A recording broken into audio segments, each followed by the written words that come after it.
واقعات الحمدللہ میں بار بار محبت رکھتے ہیں اور آپ کے ساتھ بات بھی کی جو ہمارے تعلق دوست ہیں محبت ہے سب کے لیے بہت اللہ حفاظ کرنے والا ہے. ایسی چیز جو نظر نہ آتی تو اس سے بچنا آسان نہیں ہے. اللہ ہی بتاتے اس لیے شیطان کہتے ہیں یرا ہوا و قبیل ہوا و قبیل میں نہیں سلا کرو. یہ شیطان اس کا قبیلہ وہاں سے دیکھتا ہے جہاں تم نہیں دیکھ سکتے. لہذا اب اس کا کیا طریقہ ہے بچنے کا؟ اس ذات کے پناہ میں آ جاؤ جو اس کو دیکھتی ہے وہ اس کو نہیں دیکھ سکتا. اللہ کی اس لیے اعوذ باللہ من الشیطان الرجیم، پناہ اللہ کی، پناہ چاہتا ہوں اللہ کی شیطان سے. رجیم مرجوم مردود. پھر بسم اللہ الرحمن الرحیم، یعنی بسم اللہ کا مزہ اعوذ باللہ کے ساتھ. جب تک تمہیں شیطان سے پناہ نہیں ملے گی مولا تعالیٰ کی تو اللہ تعالیٰ کی شان رحمت سے صحیح مستفید نہیں ہو سکتے. ایک آدمی بیمار ہے، جب تک اس کو صحت نہیں آئے گی اس وقت تک وہ مرغ مسلم اور قورمہ بریانی سے مستفید نہیں ہو سکتا. صحیح معنی ہے کھا تو لے گا، اس کو مزہ وہ نہیں آئے گا جو صحت کے ساتھ آئے گا. اعوذ باللہ من الشیطان الرجیم میں روحانی صحت حاصل کرو شیطان سے بچ کر. اور شیطان کا بچہ جو ہے وہ نفس ہے ہمارا، لہٰذا اس میں بھی پناہ مانگو کہ اللہ نفس کی شر سے بھی مجھے بچا، شر نفس، شر نفس، نفس کے شر سے بھی بچا. لیکن شیطان کا جو شر ہے اس سے تو مکمل بچنے، اس کے سے بچنے کے لیے تو صرف اللہ کی ذات کی پناہ ہے. تو یراہ ہوا و قبیل من حیث لا ترون، وہاں تو ایک ہی صورت ہے کہ اللہ کی پناہ مانگو. لیکن نفس کے لیے خود بھی محنت کرو اور پناہ بھی مانگو، اور ان جگہوں پر جاؤ جہاں تمہیں اس کے خلاف محنت کی ہمت ملے. کونوا والصادقین، سچوں کے پاس اس سے تمہیں ہمت ملے. اتقوا اللہ کا لفظ خود بتاتا ہے کہ خود بھی کوشش کرو. شیطان تو ہمیں نظر نہیں آتا، اس میں تو اللہ کی پناہ وہ خود ہی اللہ بگا دے. مولانا ملا علی قاری رحمۃ اللہ فرمایا کل بھی علی الباب، فرمایا دو منزل کتے کے جو دروازے پر کھڑا ہوتا ہے کسی کے.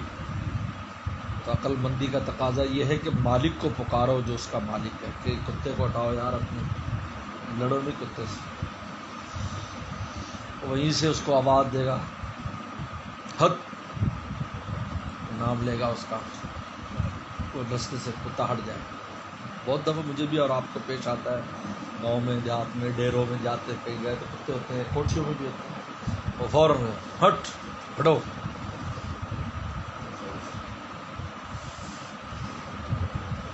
تو اللہ نے فرمایا اعوذ باللہ من الشیطان، اللہ پناہ، اللہ ہٹا دے گا. لیکن نفس خالی پناہ سے نہیں ہٹتا، اس کے لیے آپ کو خود، کیونکہ آپ کے اندر ہے نا، تو خود کوشش کرو نا اس کو نکالنے کی. خود کیوں نہیں کرتے کوشش؟ کبھی اللہ تعالیٰ آئے اور نفس کے کان پکڑ کے لے جائیں، ایسے یہاں مدد نہیں آتی. اس لیے ہمت مردہ مدد خدا، یہ لفظ کا مطلب کیا ہے کہ جب تک انسان قدم نہیں اٹھاتا مدد بھی نہیں آتی. صحابہ جب تک نہیں نکلے گھر سے بدر کے لیے مدد نہیں آئی، نکلے تو مدد آئی ہے نا. اللہ 1000 فرشتے بھیجتا ہوں، 3000 بھیجتا ہوں، 5000 بھیجتا ہوں، جیسی جیسی کیفیت ہوگی اس کے حساب سے فرشتوں کی تعداد کہہ دی.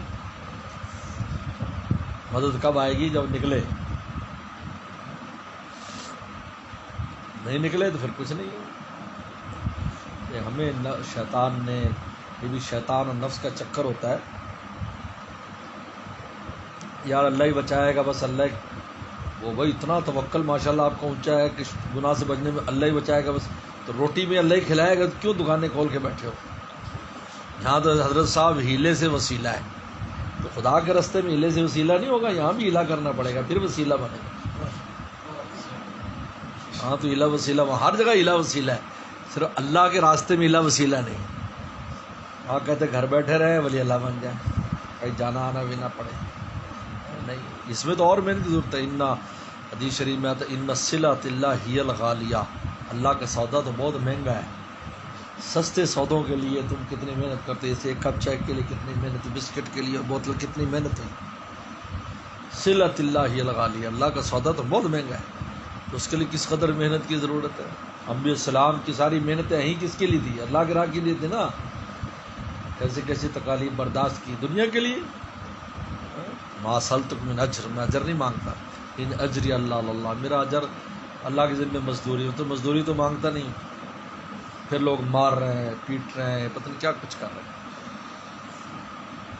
یہ کم ہمتی کی علامت ہے کہ انسان کہے کہ بھائی کچھ کرنا نہ پڑے، کام ہو جائے. تو ہر جگہ ایک ہی اصول رکھو، اگر اتنے متوکل بن جاؤ کہ دنیا کے میں بھی حساب سے متوکل ہو جاؤ، پھر اللہ تعالیٰ آپ کی سمجھ بھی بغیر اس کے بھی کر دیں گے، گھر بیٹھے ولی اللہ بنا دیں. لیکن یہ کیا بات ہے کہ آخرت کے مسئلے میں تو سست ہے، دنیا کے مسئلے بڑے تیز ہیں. اس لیے مولانا رومی نے کتنی عجیب بات فرمائی. انبیاء درکار دنیا جبریاں، انبیاء السلام دنیا کے معاملے میں اپنے آپ کو مجبور سمجھتے ہیں کہ جو رزق روٹی آنی یہ وہ ہے وہ مقرر ہے، لہٰذا اس کے لیے اتنی تک و دو کی ضرورت نہیں ہے. کافرہ درکار عقبہ جبریاں، اور جو کافر ہوتا ہے وہ آخرت کے معاملے میں مجبور سمجھتا ہے کہ یار اللہ چاہتے تو ہم سے نیکی کرا لیتے، چاہتے تو ہمیں مسلمان کر دیتے، چاہتے تو کلمہ دے دیتے، اللہ پر سارا ڈال دیتے.